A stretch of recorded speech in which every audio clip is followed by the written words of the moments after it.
नमस्कार दोस्तों, स्वागत है आपका हमारे इस यूट्यूब चैनल ज्ञान केंद्र में। मैं पवन कुमार आपका हमारे इस चैनल में स्वागत करता हूं। आज के सेशन में हम लोग पढ़ेंगे रसायन विज्ञान के बारे में कि रसायन विज्ञान होता क्या चीज़ है, रसायन विज्ञान के कई शाखाएं होती हैं।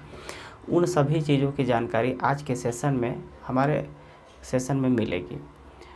सबसे पहले चलते हैं हम रसायन विज्ञान जो होते हैं, जिसको हम लोग केमिस्ट्री के नाम से जानते हैं।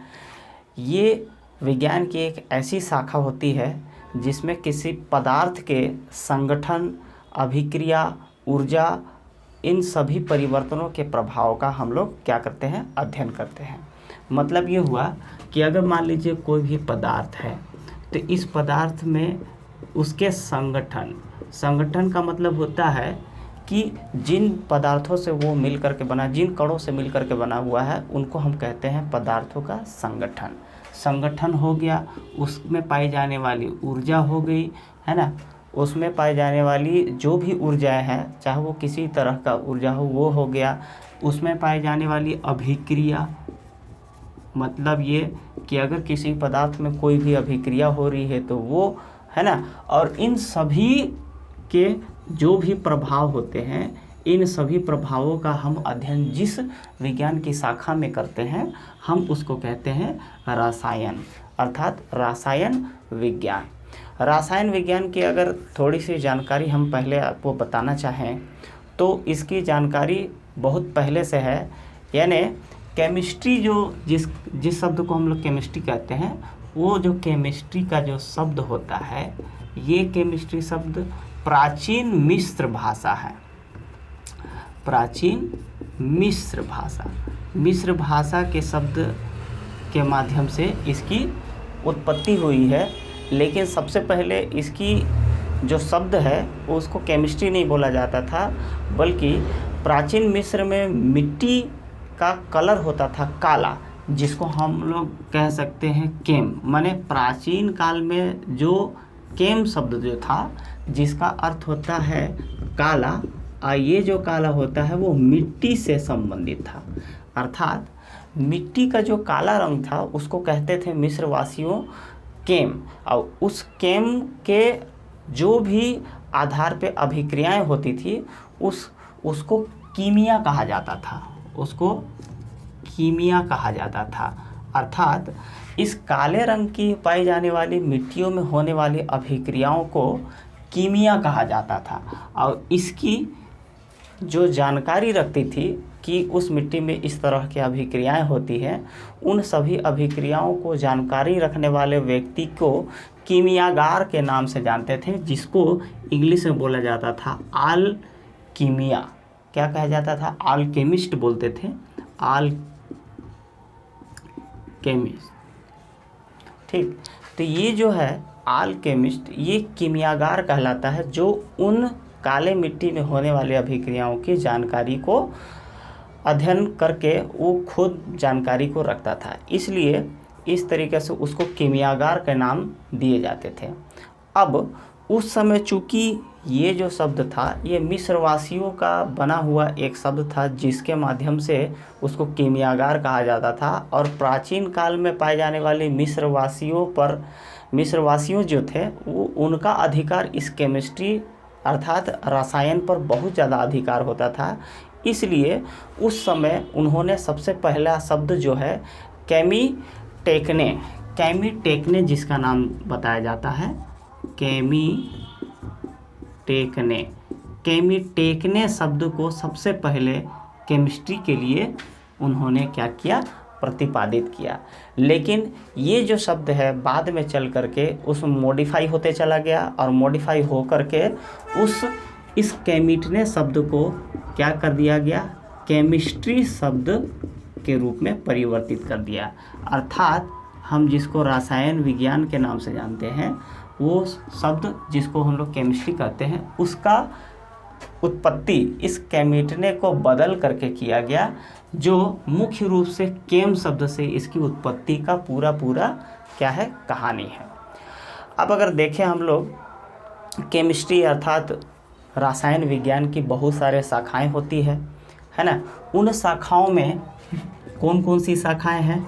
तो रसायन विज्ञान की बहुत सारे शाखाएं हैं। पहला शाखा जो है इसका है अकार्बनिक रसायन। क्या है? अकार्बनिक रसायन।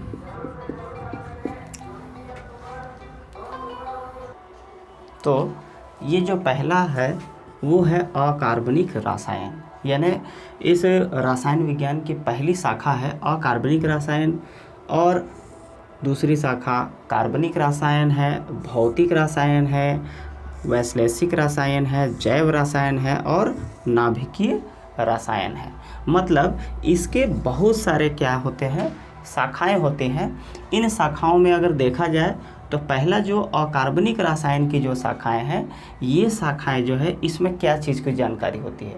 तो अगर बात की जाए अकार्बनिक रसायन की शाखा में, तो अकार्बनिक रसायन की शाखा में जो कार्बन होते हैं तत्व, जो कार्बन जो तत्व होते हैं उनको छोड़ दें, अगर हम उनको छोड़ करके जितने भी यौगिक पाए जाएंगे, है ना, उन सभी यौगिकों से संबंधित जानकारी जिस रसायन विज्ञान की शाखा के अंतर्गत हमको प्राप्त होती है, उन सभी को हम क्या कहते हैं, अकार्बनिक रसायन।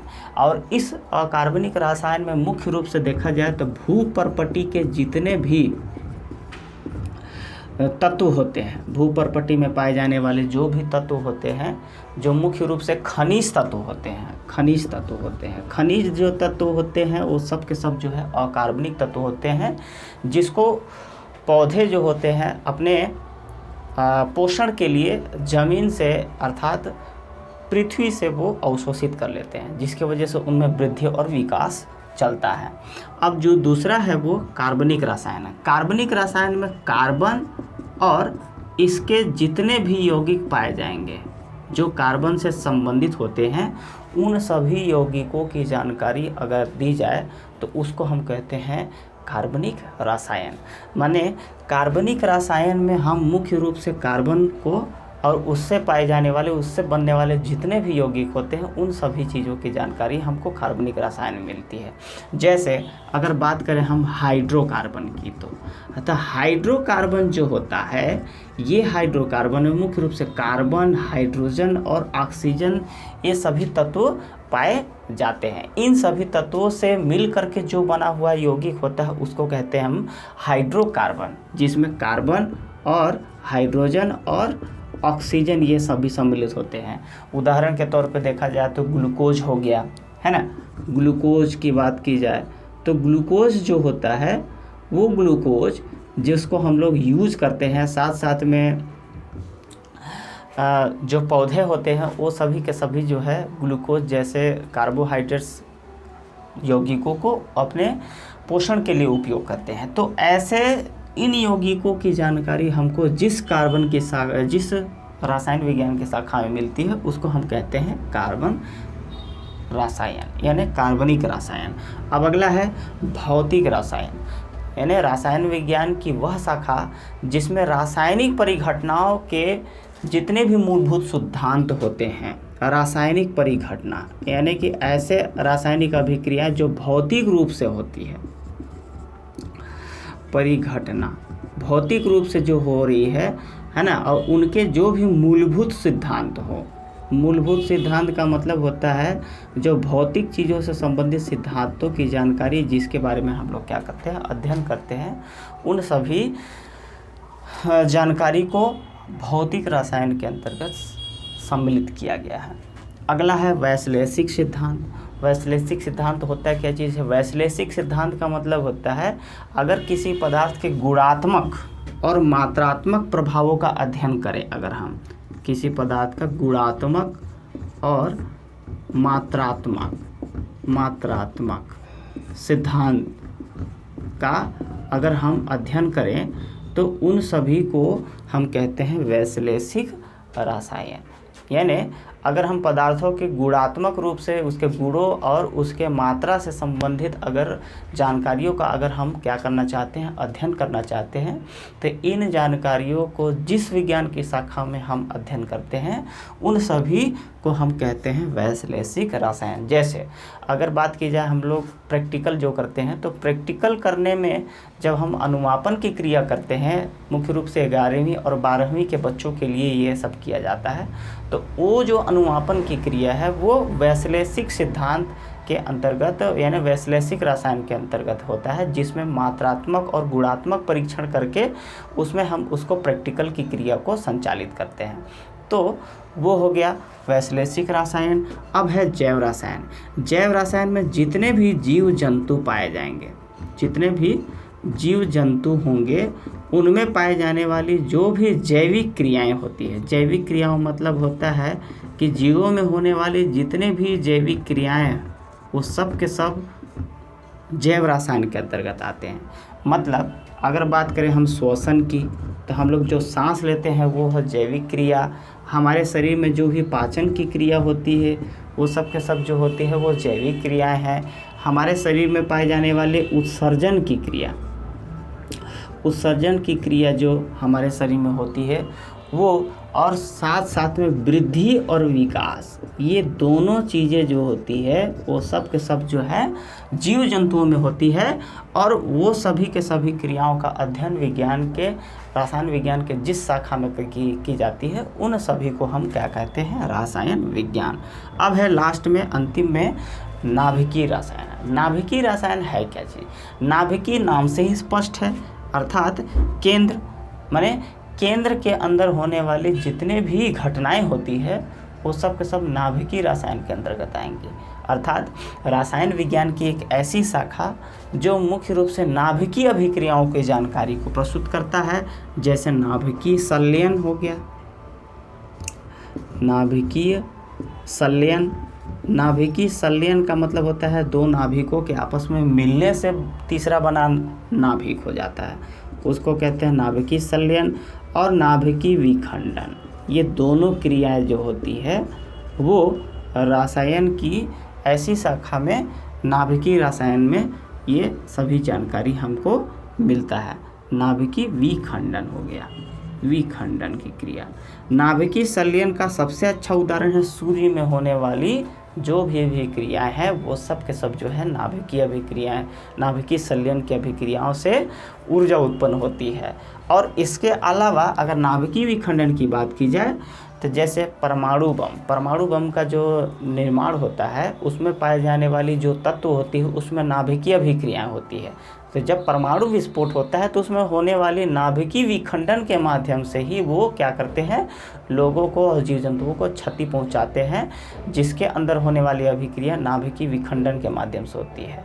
नाभिकीय संलयन और नाभिकीय विखंडन ये दोनों क्रियाएं जो होती है वो नाभिकीय रसायन के अंतर्गत आने वाली। इस प्रकार से अगर देखा जाए तो रसायन विज्ञान की बहुत सारे शाखाएं हैं, रसायन विज्ञान की कुछ प्राचीन घटनाएं हैं जिसके माध्यम से रसायन विज्ञान का शब्द का उत्पत्ति हुआ। तो इस तरीके से हम लोग को इस प्रकार की जानकारी नाभिकीय रसायन में हमको मिली। अगले सेशन में हम किसी नए टॉपिक के साथ उपस्थित होंगे, तब तक के लिए धन्यवाद, नमस्कार।